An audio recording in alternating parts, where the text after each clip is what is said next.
नतीजा अभी तक तो कुछ नहीं निकला है, लेकिन इसका मतलब ये नहीं है कि गुफ्तगू नहीं होनी चाहिए। हर गुफ्तगू में नए ज़ाविये सामने आते हैं। बग़ैर बात के कोई चीज़ हल नहीं होगी। आप गुफ्तगू करेंगे जब भी तो आप कॉर्नर कर सकते हैं, जब भी तो आप कॉर्नर कर सकते हैं किसी को। जो भी गुफ्तगू हो बिल्कुल खुली गुफ्तगू हो, मख्फी गुफ्तगू नहीं होनी चाहिए बिल्कुल भी। बात करने में कोई हर्ज नहीं है। जो लोग बिल्कुल इस इंतहा पसंदी के कायल हैं कि बात नहीं होनी चाहिए, मैं समझता हूँ कि उसको गौर करना चाहिए दोबारा। तो गुफ्तगू कौन लोग करें, एक बात ये है, मैं गुफ्तगू का एजेंडा क्या हो, दूसरी बात अहम ये है। तो उनसे गुफ्तगू जो है उनको उनके स्टैंड को मज़ीद समझ के और उनके सामने अपनी बात रखने की है। और बात रखने में एजेंडे क्या हों। ये लड़ाई सिर्फ मज़हब की लड़ाई नहीं है।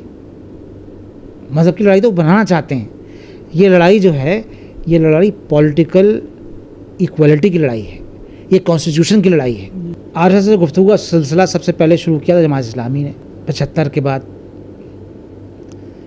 और बहुत जेलों के अंदर गुफ्तगू हुई उनकी। बाला साहब देवरस दिल्ली आए तो जमात इस्लामी के अहदेदारान, आप पता नहीं आपके इल्म में ये नहीं है, रेलवे स्टेशन पर इस्तकबाल करने के लिए वो 3-4 लोग उन हज़ारों लोगों की भीड़ में जमा खड़े हुए थे। सैयद शहाबुद्दीन साहब ने राष्ट्रीय स्वयंसेवक संघ के सदर को, संचालक को ख़तों की दावत की थी बाबरी मस्जिद के ताल्लुक़ से, और कुछ चीज़ें जो थीं उस पर वो कुछ सहमति सी बन रही थी।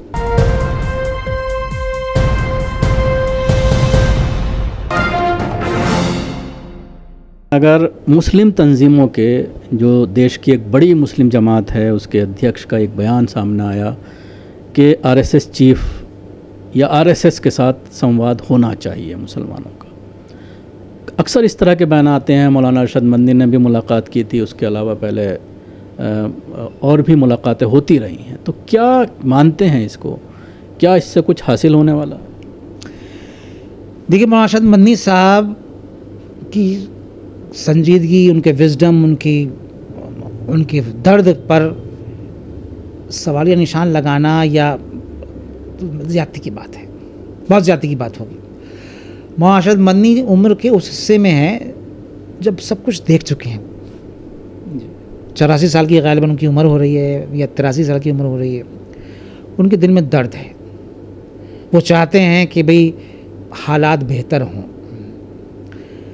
आरएसएस से गुफ्तगू का सिलसिला सबसे पहले शुरू किया था जमात इस्लामी ने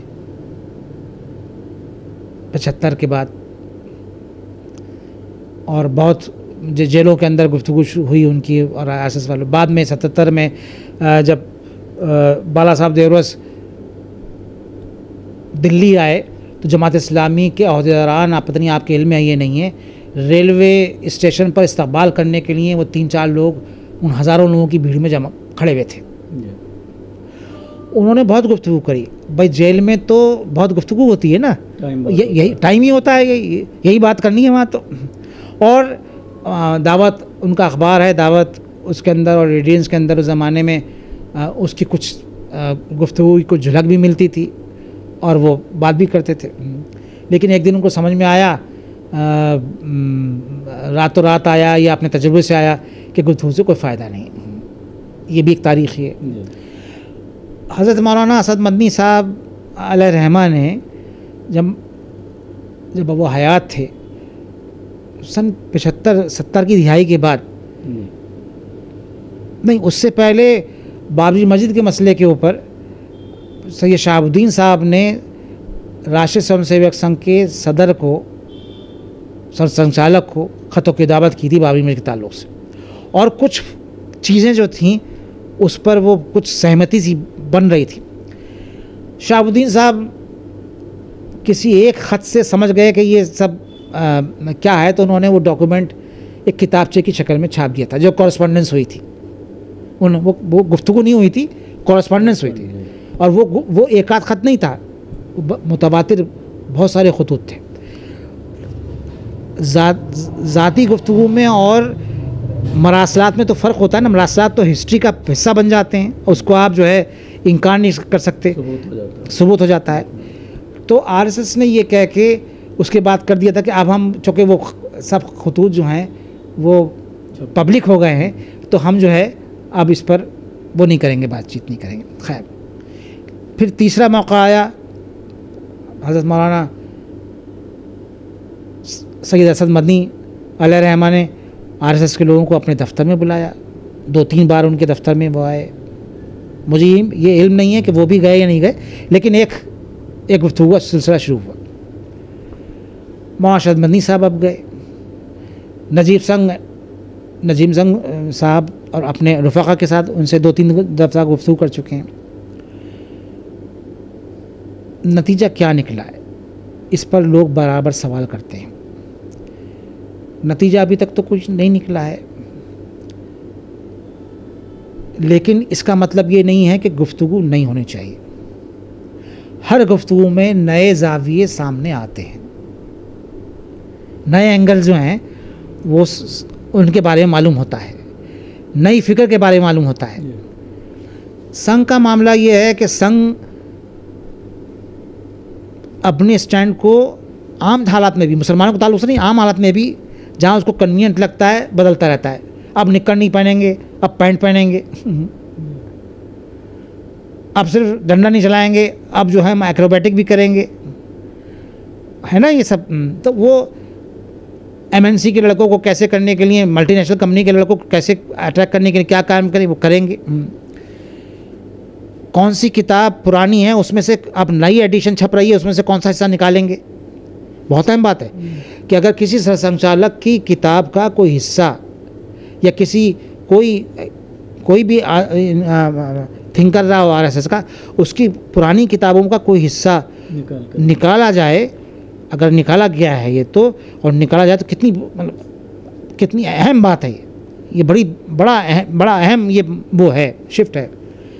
तो मुसलमानों ताल्लुक से भी करते हैं। मसला ये है कि मुसलमानों का एजेंडा क्या हो गुफ्तगू पर, इस पर कोई बात नहीं होती। आरएसएस को हमने यकीनी तौर के ऊपर हिंदुस्तानी आइन को चैलेंज करने वाले तौर पर हम जानते हैं।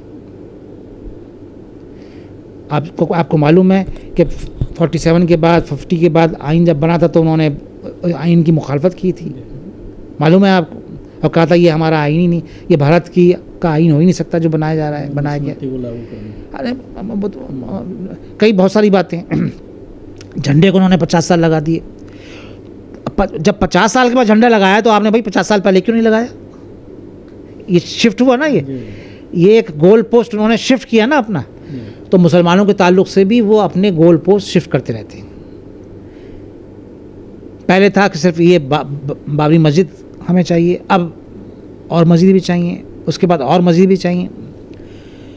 तो गुफ्तगू कौन लोग करें,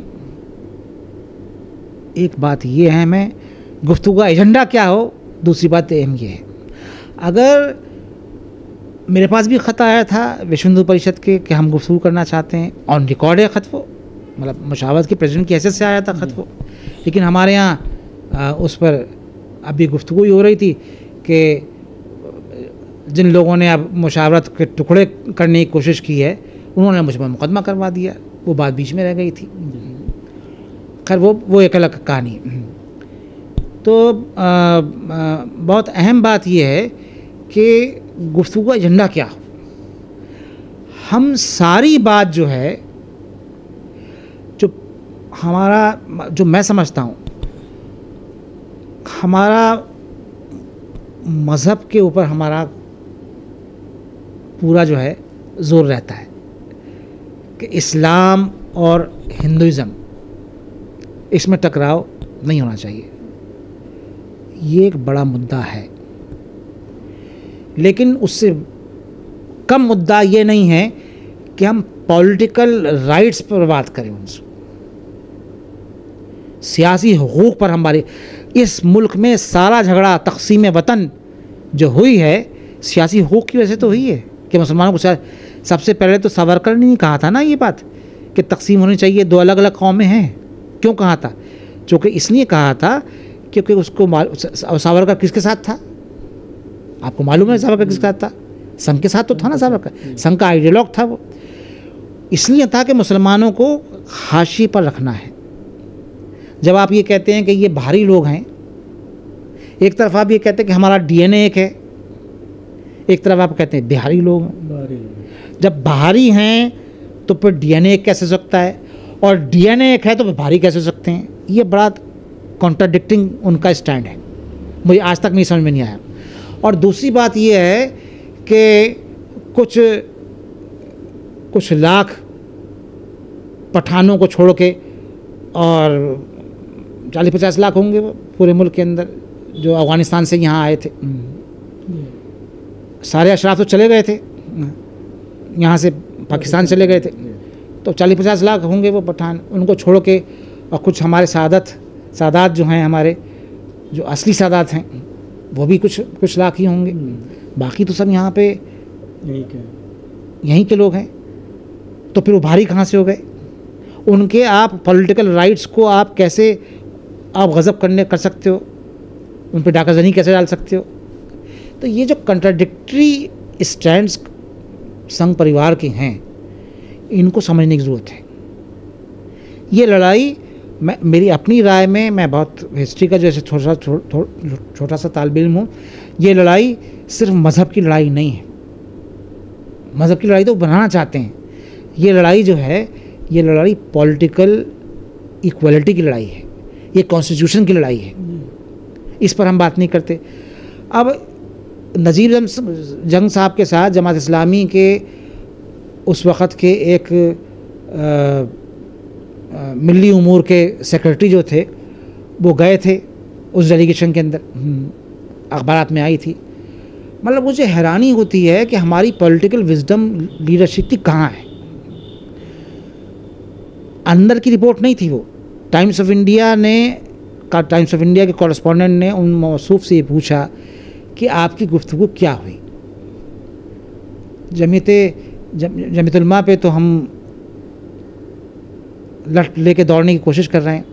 तो मौसूफ ने ये कहा था ऑन रिकॉर्ड इंटरव्यू में, टाइम्स ऑफ इंडिया में है, वो मेरे पास कटिंग है, मैंने उस पर लिखा भी था, कि हमने उनसे ये पूछा कि अगर ज्ञानवापी मस्जिद और मथुरा की मस्जिद दे दी जाए तो उसके बाद तो आप कोई मस्जिद नहीं मांगेंगे।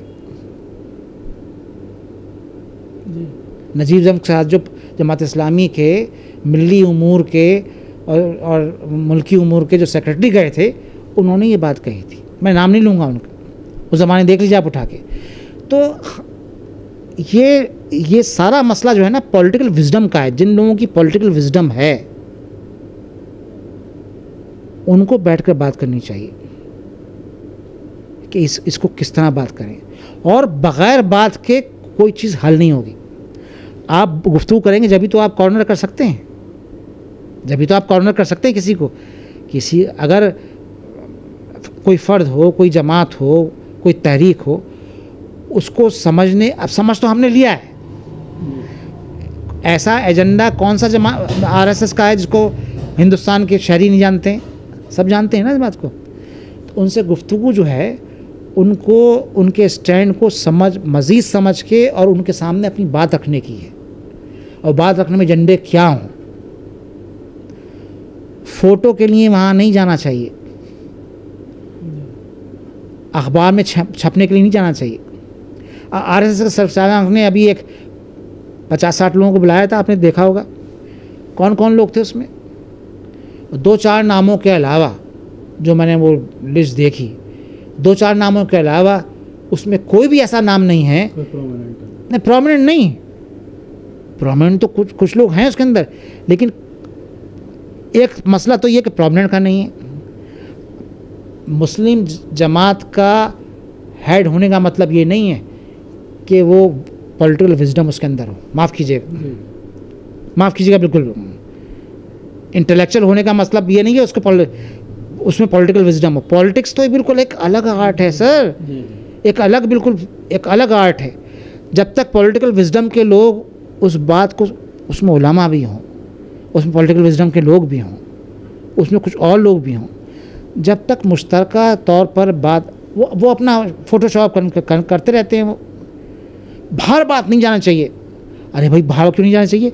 जब आप गुफ्तगू कर रहे हो, एक संघ का ये एक आर्गूमेंट ये रहता है कि जो हमारी गुफ्तगू हो रही है खुफिया रहे। तो आपका जो पूरा निज़ाम है वो खुफिया है, तो आप चाहते हो कि दूसरा भी खुफिया रखे। अगर वो खुफिया रहेगा तो फिर मुल्क की तारीख़ में क्या लिखा जाएगा? तारीख़ तो लिखी जाती है ना, हर दिन तारीख़ का में एक सफ़ा शामिल हो जाता है। तो आप नहीं चाहते तारीख़ के अंदर क्या बात लिखी जाए आपके स्टैंड के ताल्लुक़ से। जो भी गुफ्तगू हो बिल्कुल खुली गुफ्तगू हो, मख्फी गुफ्तगू नहीं होनी चाहिए बिल्कुल भी। सीक्रेट क्या हो गया? जब दो अक़वाम के दरमियान, दो नज़रियात के अक़वाम, दो नज़रियात के दरमियान, अक़वाम छोड़ दीजिए, दो नज़रियात के दरमियान जब बात हो तो फिर वो बात तो खुल के होनी चाहिए ना। बात करने में कोई हर्ज नहीं है। जो लोग बिल्कुल इस इंतहा पसंदी के कायल हैं कि बात नहीं होनी चाहिए, मैं समझता हूँ कि उसको गौर करना चाहिए दोबारा।